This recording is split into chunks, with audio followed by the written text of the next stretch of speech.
여러분 안녕하세요. 서울경제신문 뉴욕 특파원 김영필입니다.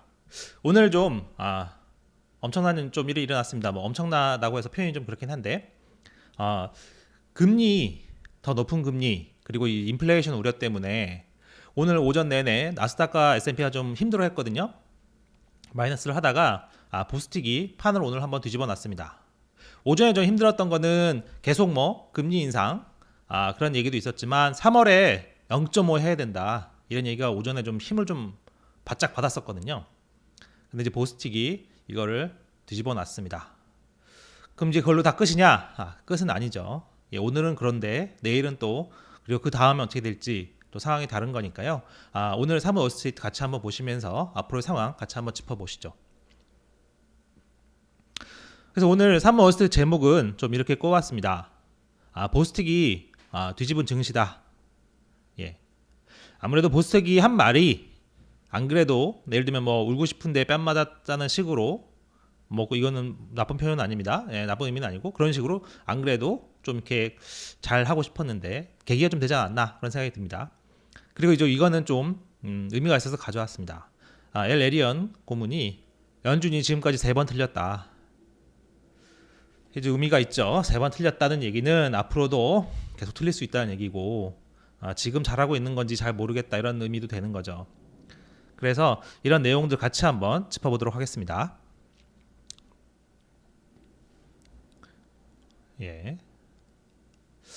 그래서 본격적인 방송 시작하기 전에 오늘도 찾아주신 여러분들 인사 한번 드리고 시작하도록 하겠습니다. 유홍민님 감사하고요. 이신의 막내님, 신영기님, 형님, 별님, 누수의 달인 아빠손님, CJ님, 빅보스님, 꽃기호영님, 천사 루시퍼님, 정진호님, 내맘신쿵님, 월드님, 우정현님, 이종수님, 써니님, 모두 감사합니다. 예. 감사해요. 예. 아빠손님, 예. 감사합니다. 오늘 시장을 같이 한번 먼저 보시죠. 오늘 3대 지수가 모두 상승했죠. 나스닥을 먼저 한번 보실게요. 계속 헤매다가 요 특정 시점 이후로 상승했습니다. 요 시점이 언젠지는 제가 한번 이따가 또 한번 보여드릴게요. 요게 이제 보스틱 총재 발언이 대충 이제 기사화 통해서 전달을 된 게 36분, 1시 36분 정도 되거든요. 조금 더 일찍 나온 데도 있을 수 있는데 어쨌든 제가 확인해 본 바로는 1시 36분쯤 보스틱 총재 발언이 나왔어요. 그 이후로 급격하게 상승하죠. 그래서 상승 마감을 했습니다.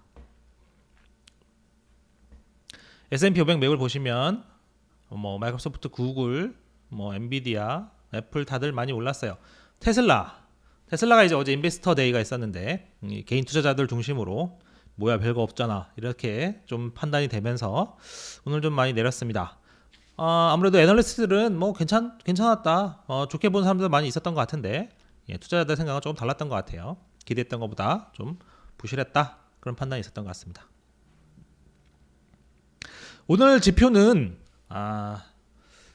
증시에 좀 안 좋은 것들이었어요. 인플레이션과 금리 우려를 키우는 거였죠. 신규 실업수당 청구 건수 여전히 적었고 4분기 단위 노동 비용 이게 생각보다 갑자기 좀 많이 상승했습니다. 이게 저도 깜짝 놀랄 정도예요. 이게 그래서 어쩜 이렇게 많이 올랐나 그런 생각이 들 정도거든요. 그래서 이 부분도 같이 한번 짚어보도록 하겠습니다. 판은 보스틱이 뒤집은 거고요. 그래서 이제 오늘 지표부터 하나씩 좀 볼게요. 순서대로 지표부터 하나씩 볼게요. 실업수당 청구 건수 보면 지난주에 19만 건이에요. 19만 건. 19만 건으로 전주보다 오히려 감소했습니다. 블룸버그 전망치가 19만 5천 건이었거든요. 그거보다 낮죠. 계속 낮습니다. 지금 계속 낮고 전주보다 또 하락하고 물론 이제 4주 이동평균은 조금 증가했습니다만 전반적으로 계속 낮아요. 20만 건이 계속 안 되잖아요. 그리고 최소 2주 연속 청구하는 계속 청구 건수 이것도 지난주보다 감소했고 월가 전망치보다도 낮았습니다. 165만 5천 건. 계속 났습니다. 이 얘기는 결국 실업수당 청구 건수로 보는 노동시장은 둔화의 움직임이 거의 보이지 않고 있죠. 상당히 강하다 이렇게 판단이 되는 겁니다. 지금 상황에서 계속 좀 분위기 안 좋기 때문에 이런 자꾸 자료가 나오면 인플레이션 우려, 추가 금리 상승 우려 이렇게 판단이 되는 거죠.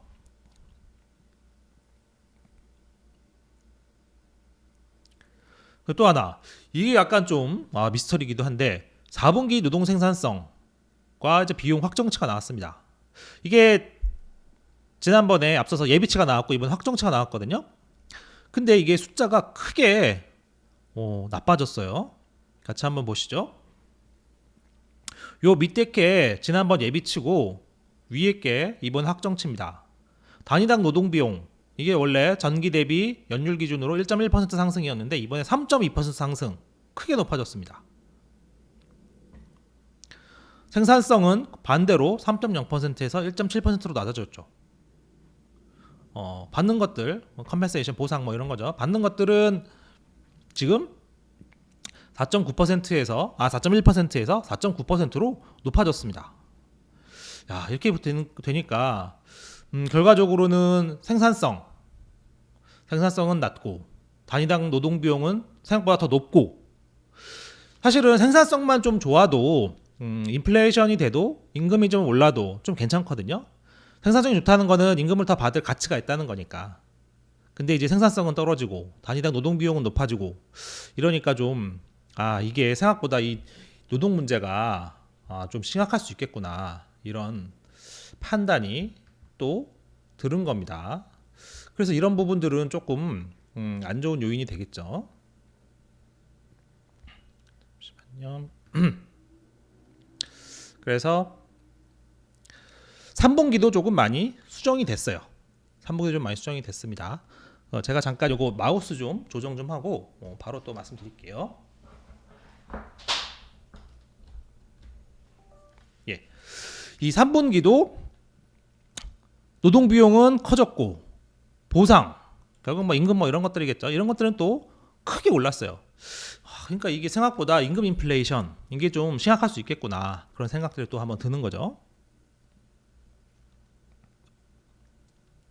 이 내용은 복잡하긴 한데 결과적으로 단위 노동 비용이 올라간다는 거는 어쨌든 노동 비용이 커진다 이렇게 생각하시면 편하잖아요. 그러니까 지금 상황에서 노동 비용 커지는 거는 그것도 갑자기 확 늘어나는 거는 인플레이션 안 좋은 신호다 이렇게 생각할 수 있겠죠. 그러다 보니까 오늘 국채 금리 계속 조금 높았어요. 앞에서 잠깐 설명드렸지만 오늘 30년 만기 또 4%를 넘었거든요. 그러면서 모든 국채 금리가 4%를 넘는 이런 상황이 벌어졌습니다. 10년은 4.08%까지 뛰었고 2년도 4.96까지 올랐거든요. 5% 이제 눈앞에 두고 있습니다. 2006년 이후 최고치다. 그래서 이제 제가 전에도 그 3번 시간에서 말씀드렸지만 4.25, 4.3 이 정도 갈 수 있다고 말씀드렸었는데 오늘도 그런 것들 조금 나왔어요. 4.25까지 갈 수 있다. 크레딧 스위스는 요 다음번은 10년물 기준으로 다음번은 4.11, 그 다음 한 번 더 넘어가면 4.325 이렇게까지도 간다. 이렇게 생각하고 있는 거예요. 그리고 당장 또 이제 내일 ISM이 이제 2월 서비스 PMI 내놓거든요.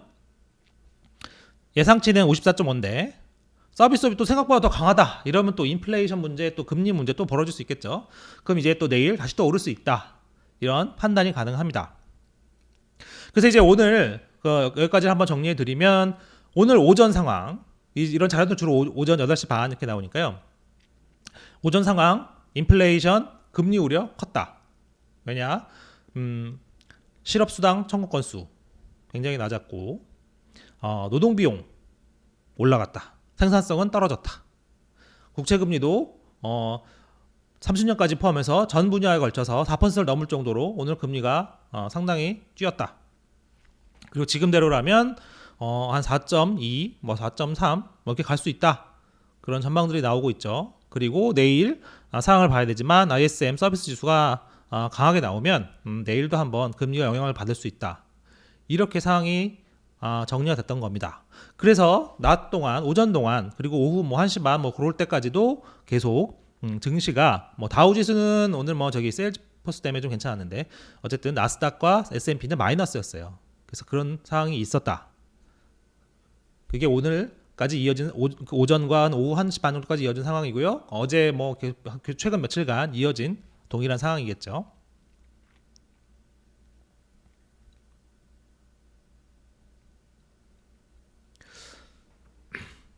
자, 그렇다 보니까 어떻게 되냐면 오늘 모하메드 엘 에리안 알렌시 선임 고문이 이렇게 얘기를 했어요. 0.5% 3월에 올려야 된다. 그래서 요 내용인데 엘 에리언이 연준은 더 많은 더 공격적으로 회귀해야 된다. 돌아가야 된다. 더 많이 올려야 된다. 이렇게 얘기했어요. 결과적으로는 엘 에리언은 2월에도 0.5 해야 된다고 얘기했었거든요. 근데 2월에는 0.25 했죠 결국. 그래서 지금이라도 3월이라도 0.5를 해야 된다. 그러면서 이제 양쪽이 다 딜레마에 좀 빠져 있다고 얘기를 했어요. 지금 0.25로 폭을 낮춰준 상태잖아요. 그러면서 0.25로 낮추면서 파월이 그런 얘기했죠. 디스인플레이션이 어쨌든 시작됐다. 뭐 초기 단계지만 시작이 됐다. 그리고 뭐 0.25로 가야 뭐 천천히 가면서 리스크를 줄일 수 있고 뭐 침체도 뭐 피할 수 있고 0.25로 가야 되는 뭐 근거를 막 얘기했었잖아요. 근데 지금 다시 0.5로 간다고 얘기하면 0.5로 간다는 거는 인플레이션 때문에 그런 거잖아요. 지난번에 디스인플레이션 시작됐다고 해놓고 다시 또 인플레이션 얘기하면 이게 말이 앞뒤가 안 맞지 않습니까? 또 바로 뒤이어서 그럼 이제 연준이 신뢰도가 타격을 받겠죠. 0.5로 가도 신뢰도는 타격 받을 거야. 하지만 지금처럼 그냥 놔두면 그게 나중에 더 문제가 될 수 있다. 그냥 뭐 인플레이션 이렇게 뛰는 거 그냥 놔두고 그냥 놔두면 나중에 더 문제가 될 수 있다. 신뢰도는 더 문제가 될 수 있다.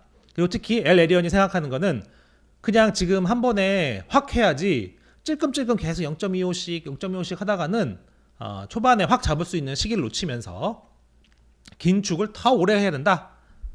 그렇게 되면 침체 가능성은 더 커진다. 이런 얘기입니다. 그래서 그런 얘기들을 오늘 했죠. 그러면서 에리언이 좀 연준 입장에는 되게 타격일 텐데 그런 얘기를 한번 오늘 했습니다. 연준이 지금까지 3번 틀렸다. 이걸 좀 더 심하게 얘기하면 3번 거짓말했다라고 얘기할 수도 있어요. 예, 좀 심하게 얘기하면 3번 거짓말했다. 왜냐, 2021년에 인플레이션이 일시적이라고 주장했었죠. 사실이 아닌 이미 드러났죠.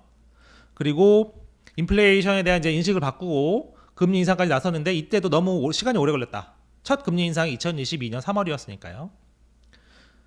뭐 그동안 뭐 자기 인식을 뭐 폐기하고 뭐 바꾸고 어쩌고 하면서 실제로 금리 인상까지 나섰는데 시간이 너무 오래 걸렸다. 두 번째 잘못한 거죠. 세 번째는 0.75에서 0.5를 거쳐서 올 2월에 0.25까지 내려오는 과정. 이게 좀 너무 빨랐다. 그래서 3번 잘못했다. 아주 신랄한 지적입니다. 물론 이거를 뭐 동의하는 사람도 있고 안 동의하는 사람도 있긴 할 텐데 어쨌든 엘 에리언은 그렇게 보고 있어요. 그래서 지금 원래 2월부터 0.25로 내렸잖아요. 그러지 말고 더 갔어야 되는데 지금 다시 0.5 하려니까 얼마나 힘드냐. 어쨌든 늦었지만 지금이라도 해야 된다는 게 엘 에리언 생각이고요. 지금까지 연준이 3번 틀렸다. 이 부분은 여러분들도 같이 한번 보실 필요가 있겠습니다. 연준도 사람이 하는 곳이라 당연히 정책도 전망은 틀릴 수 있어요. 틀릴 수 있고 잘못 볼 수 있죠. 하지만 정책 담당자들은 조금 더 신중해야 되고 더 보수적으로 봐야 되죠. 그런 측면에서 보면 좀 몇 년 상간에 너무 많이 틀린 거 아니냐 그런 지적이 가능합니다. 거꾸로 이제 저희 입장에서 봤을 때는 연준이 얘기하는 게 항상 틀릴 수 있다는 점을 머리 한 구석에 받고 있어야 되겠죠. 그래서 제가 조금 원래 보시기에 좀 매파적으로 아니면 좀 더 보수적으로 보일 수도 있는데 그래서 이런 부분들을 항상 감안하고 있어야 된다. 그런 말씀을 드리는 겁니다.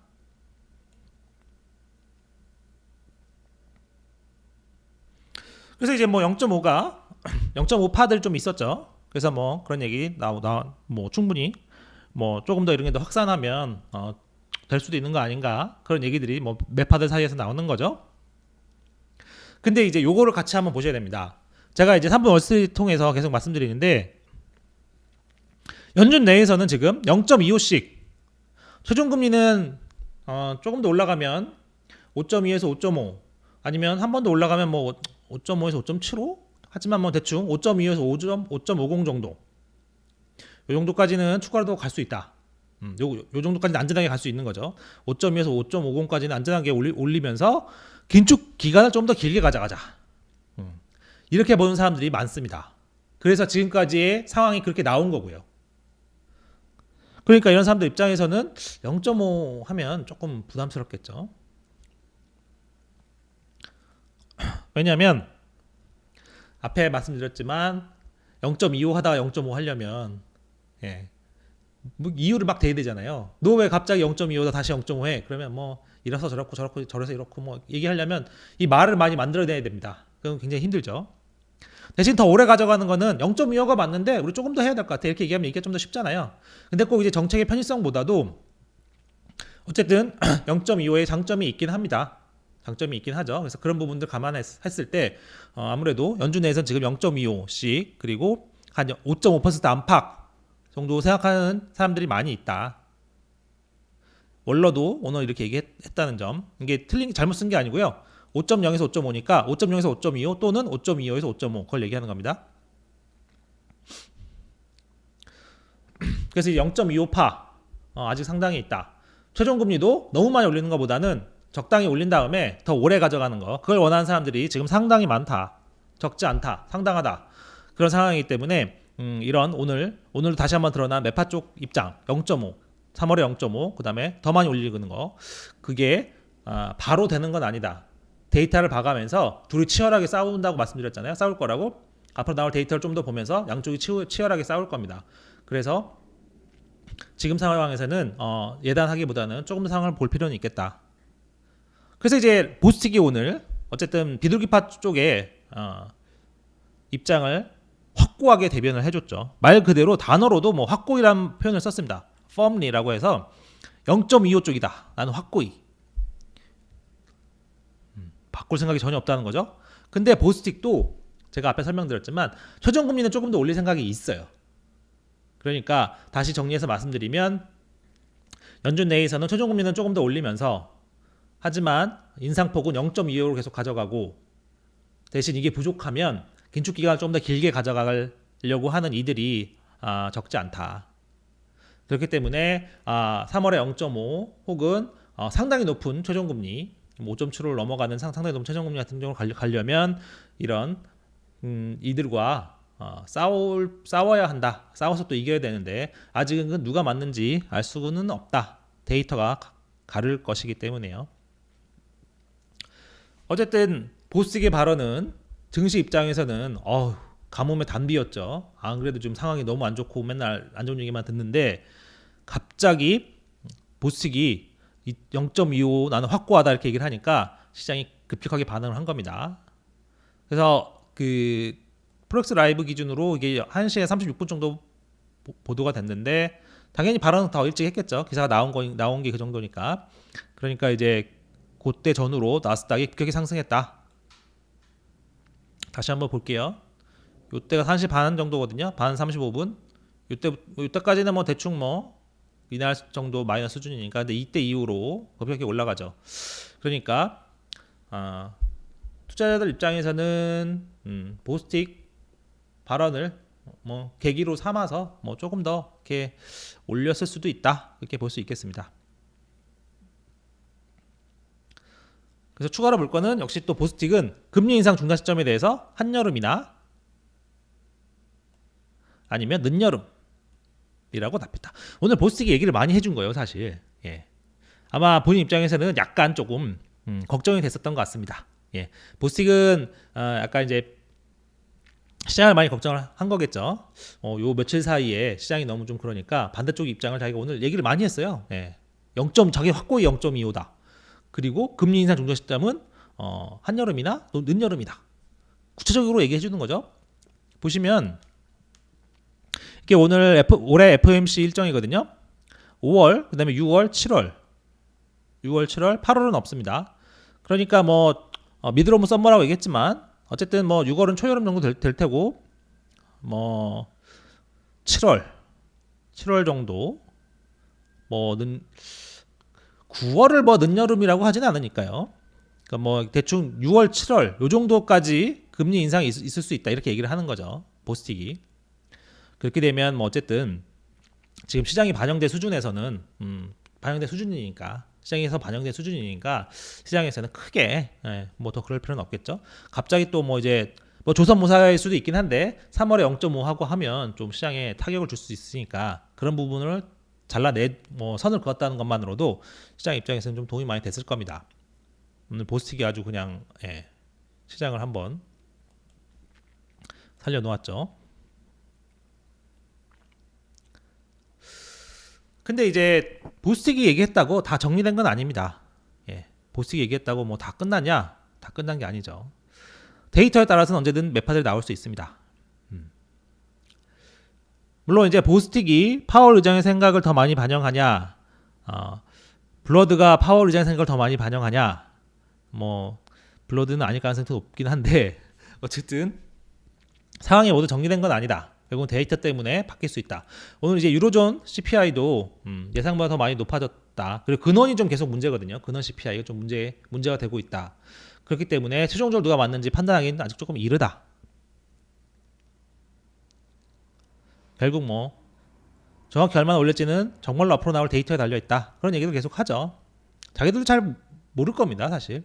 정확히는 알 수는 없죠. 감은 잡고 있겠으나 정확히 그렇게 숫자가 나올지도 확실치는 않고 인플레이션이 어디에 튈지 모르기 때문에 원래 이런 말도 했어요. 이번 달에 나올 인플레이션과 고용 데이터가 둔화하면 매우 기쁘겠지만 희망 섞인 생각이 경제 데이터가 보여주는 강력한 증거를 대체할 수 있는 건 아니다. 내려간다고 내려갈 거라고 기대하고 하반기에 떨어질 거라고 생각할 수는 있지만 결국 숫자로 봐야 된다. 그런 얘기를 하는 거죠. 그래서 사실은 연준이 조금 더 침체 가능성이 높은 것도 다 이런 부분 때문입니다. 예전 같았으면 뭐 경기 둔화를 예측해서 뭐 조기에 뭐 그 정책 전환을 하기도 했었는데 코로나 계기로 그런 것도 바뀌었죠.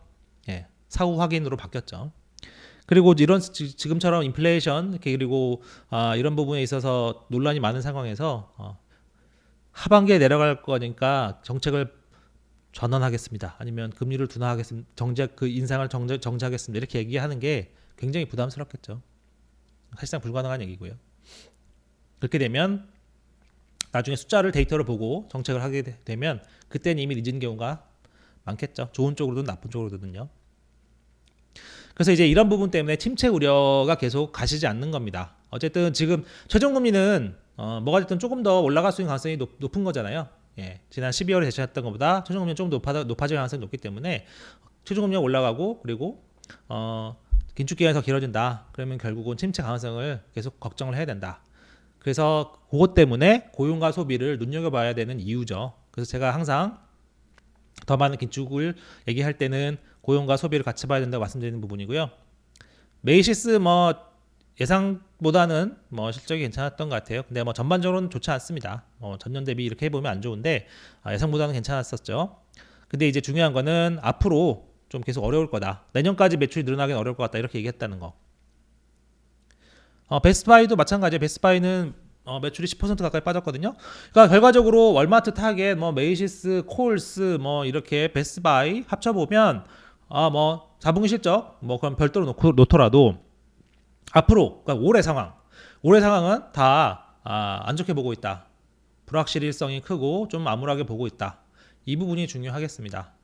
물론 그게 실제로 그렇게 되는지는 약간 다른 문제긴 한데 어쨌든 기업체들도 그리고 소매업체들이 이렇게 생각을 할 때는 저희도 그런 부분을 감안해서 봐야 되겠죠. 그만큼 불확실성이 크고 소비 부분이 좀 약해질 수 있다는 걱정들이 누구나 갖고 있는 겁니다. 누구나 갖고 있는 거죠. 주택시장 얘기는 뭐 계속 나쁘지만 생각보다는 안 나쁠 수 있다. 그런 자료들. 왜냐하면 뭐 가격은 또 전년 대비 처음 하락했는데 매물로 나오면 금방 팔린다. 매물로 나오면 금방 팔린다.